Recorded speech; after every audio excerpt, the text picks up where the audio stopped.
Depuis bien des années, monsieur le baron chevauchait Vif-Argent, son pur sang préféré, autour de son domaine. Mais passé la soixantaine, il s'aperçut que monter à cheval lui donnait beaucoup de peine. C'est alors qu'il prit une décision soudaine. Ramenez Vif-Argent aux écuries. J'ai une idée de génie. Nous sommes en 1900, il faut vivre avec son temps.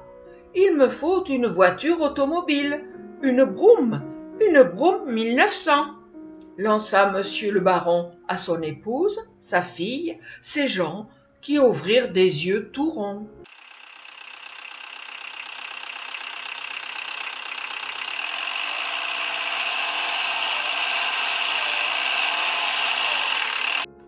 Moi, Broom, j'ai donc été livré à monsieur le baron, qui embaucha un chauffeur immédiatement.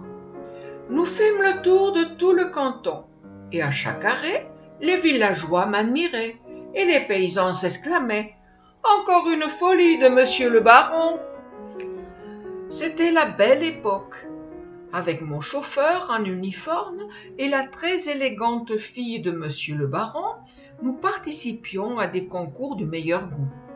Tous les premiers prix étaient pour nous, et nous collectionnions les trophées.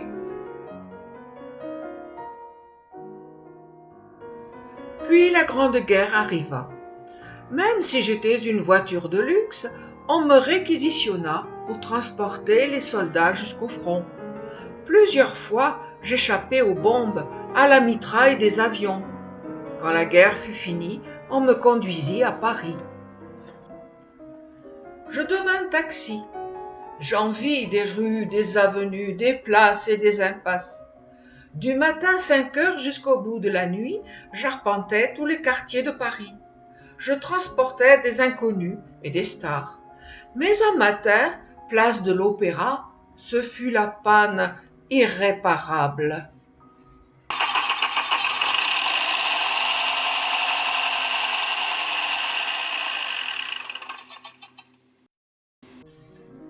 Trop vieille et cabossée, on m'abandonna dans un terrain vague.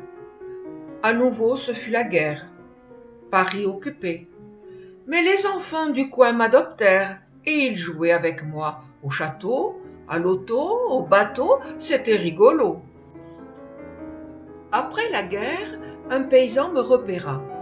Il vint avec son vieux cheval et un chariot sur lequel il installa ma carcasse. Dans sa ferme, je devins un lavery pour ses poules. Imaginez, moi, un poulailler. Un dimanche, un petit garçon m'aperçut. « Papa, une Broom 1900, s'il te plaît, achète-la moi. » Alors, contre un billet que son père donna au fermier, Max devint mon nouveau propriétaire. Les années passèrent. Max grandit. Il me bricola. J'étais contente. Cela faisait si longtemps qu'on ne s'était pas occupé de moi. Il retrouva un moteur chez un ferrailleur ainsi que toutes mes autres pièces. Il me répara jusqu'au jour où, broum, je redémarrai.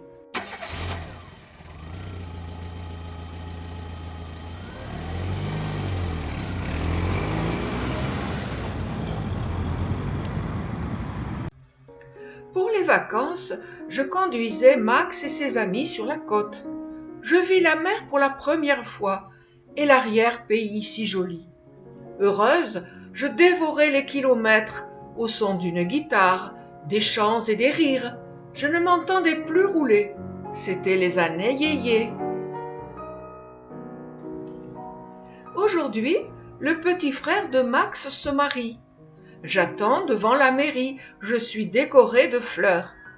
Les mariés apparaissent, on leur lance du riz. Je m'applique pour faire un magnifique broum et je m'élance, conduisant les amoureux en voyage de noces.